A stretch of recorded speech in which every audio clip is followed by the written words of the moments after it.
Hi guys, welcome back to another video activity session. I know it's been a long time I have uploaded my previous video, so but it's okay. I have uploaded many of my blogs between that. So let's just quickly start this activity now. Today I'll be showing you up the mm, big data HDFS Hadoop cluster with the help of Ansible. Uh, with the help of Ansible, my previous blog is also related to the big data, the HDFS cluster. The difference is that my previous blog, I have manually configured the whole master slave architecture for the HDFS cluster, but now in this blog, uh, I will be configuring the whole cluster with the help of Ansible. So it is all automated task. Let's just quickly get into the task. I have three of my nodes here with me. First one is the controller node, and the other two are my target nodes, which will be used for my Ansible purpose. And one of the target node will become the master node, and the other of the target node will become data node. And all the thing we will be performing in controller node. From the controller node we will automatically configure the name node and data node. Sorry. But before that, first we have to check whether we have the Ansible software in our controller node or not. So for this we have one command, Ansible version, which will give us the software name, configuration file path, and some other Python modules, because the Ansible is totally based upon, all the modules are totally based upon Python. So here we have the configuration file path. Let's just quickly check the configuration file for the Ansible. What it shows us that oh sorry what it shows us is we have one group name default. It is a default group, and we have the inventory file path, and host key checking is equals to false. Here we have shown. This means while doing the SSH connection to our target nodes, it will not ask the password of target node. So uh, let's just quickly check also the inventory file with what our inventory file says to us. It is I guess here I have written the correct path. Yeah, so we have two groups. First is the name node group, and we have the IP entries 192.168.43.221. This target node 1 will become the name node, and the other target node will become our data node. Okay, so um, I will quickly show you the IP if config for both the big target nodes. We have this IP221 for the target node 1, and we have the another IP if config 86 IP for target node 2. Yeah, this one, the 86 IP for target node 2. And let me just tell you that I will not write all the playbooks for configuration. I have already prepared my playbook for the testing purpose. I was testing yesterday, so we have this folder. I have this folder with me, in which I have created all my documents, all my playbooks, and all my other files. Is this one? So jump into this folder. It says, yeah, ls -l. We have here are the contents of this folder. The core site.xml file. The big data my guys might know, might familiar with this file. Maybe some this file. I know it's not the correct name, but they might familiar with this name. The HDFS site, the HDFS site. And let me just quickly show you my playbook. But in my playbook, yeah. So this is my playbook from which I will be configuring the whole architecture of the master slave architecture. Yeah, so I know it's a big playbook. Don't worry, I will give you my GitHub repo link. You can anytime check this playbook from there. So the very first thing what we have to check is whether we have the connectivity between our controller and target nodes. For that we have one command, ansible all -m ping. This will show us that we have a successful connection between our controller and target nodes. You can see that ping pong messages coming up. It's a great thing. So now for running our the playbook, we will write the command ansible playbook hadoop.yml. This is our playbook name. Okay, so we have started the process, and before that the playbook will run. I want to tell you that in the system 221 I have removed the softwares, the JDK software, the Hadoop software, but in 86 we have the software present already because I was testing yesterday, so I didn't remove the software from there. I have just removed the software from this IP.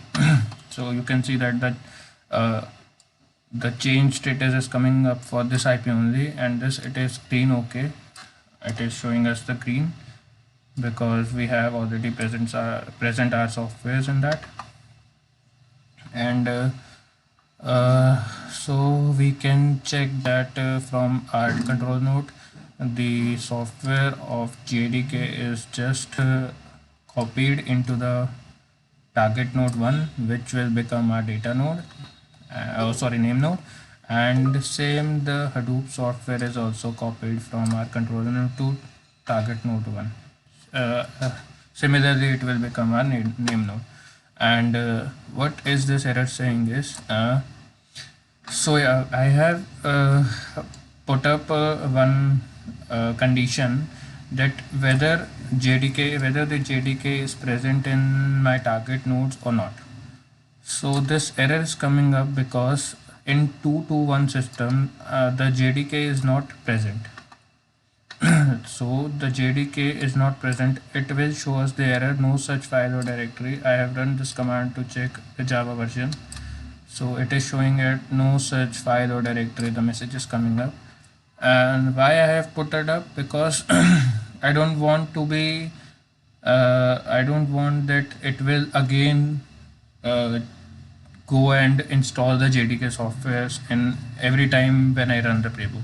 So you can see that for 86 in which I have already present the JDK software, it is just simply skipped this task, the installation task. It is skipped for the our target node 2 and the change status is coming up for just one node for the 221 in which it is not present as the error is saying, and I have just ignored this error simply so that it won't create any problem for us. Same I have done with the Hadoop software, and you can see that 86 is changed because every time it will run the Hadoop version, so the changed option will every time come and this error is shown as error. But the command I have put it in my playbook is Hadoop version to check whether the Hadoop is present or not, and it is showing us the same error, no such file or directory is present in this node, and I have ignored this task. So for 86 the installation task is ignored, and for 221 the Hadoop installation is completed, and the status is showing change. Something is being changed on the target node 1. And for both the nodes I have copied one. I have my file in my local directory in my controller node, the core site.xml. The big data guys might know about this file, and if you just want to know more about this file, I have created one blog. Previously I have created one video blog actually previously. I will leave the link to my previous post. So this core.site XML file, since I have told you that the 86 software is already configured as my data node and this, so it is already present in the 86 IP. The file code.xml is already present in that, and the code.xml file is now copied to 221 folder only. Now it is prompting us for the directory name for name node here. So we have to create, while creating this master slave architecture, we need to uh, uh, mention some directory, or we need to make a directory in both the nodes, in both name node and in data node. So it is just asking about me the name for the directory which the Ansible would create in, which name directory the Ansible will create in name node, the target node one. So I am just putting a name. The name of the directory will be name node. Okay, so the name of the directory will be name node. Again, for the name node, it is gathering some facts. Now it is creating the directory and copying the htfs site.xml file in name node, and it is formatting the name node. The big data guys might know what this format refers to, what this formatting is, why we do it, and it is starting the name node services. So this tn1, the target node 1, is our name node, and we can check the services started, and the services we can, for that, yes, with the help of JPS we can check whether the service has started or not, and it is showing that name node services is running. But still I haven't the Ansible directory Ansible playbook haven't configured the data node, so it will not so from, if I run Hadoop DFS admin report, it will not give us any system, it will not give us the system, no system is connected since, so it will not give us any system is connected or not. Yeah, it is showing that data nodes available is 0, because I haven't the Ansible haven't configured yet the data node. The same with the data node, I will be providing the name of that directory with the data node. The name of the directory is data node only. So now the data node directory is creating. HDFS file is already present. The new directory will be created. The data node service is started now, and in this node can if we check whether the services are started or not. So yeah, data node services is also started, and name node services are already running. Now if we will be doing this, we will run this command, the Hadoop DFS admin report. It will show you that one system is connected to our cluster, and yes, you can check that now the data nodes available is 1. All the things and the IP of the data node is 192.168.43.86. So the conclusion of the whole is that everything is now just configured with the help of Ansible. I haven't manually typed or copied any or make any changes in any of the files for creating the Hadoop cluster. If we want to check the GUI version of this, so we can run the IP, the name node IP, which is 192.168.43.221, and with the help of this port number we can check the graphical user interface of the name node, the master node, and the same status is showing, which we just did with the help of the DFS admin report. It is showing that the data node live nodes is 1, we have 1 connected node, and if you just check the live node, it is in service, the state is in service, and name node directory is in service, it is in active state. So Yeah, thank you for watching this video. We have successfully configured the master save architecture of HDFS with the help of Ansible. Everything is purely automated. I haven't manually touched the any of the system. No, it is all configured with the help of Ansible. Thank you for watching this video.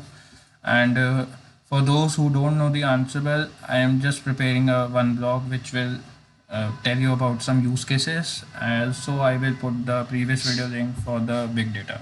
Thank you so much.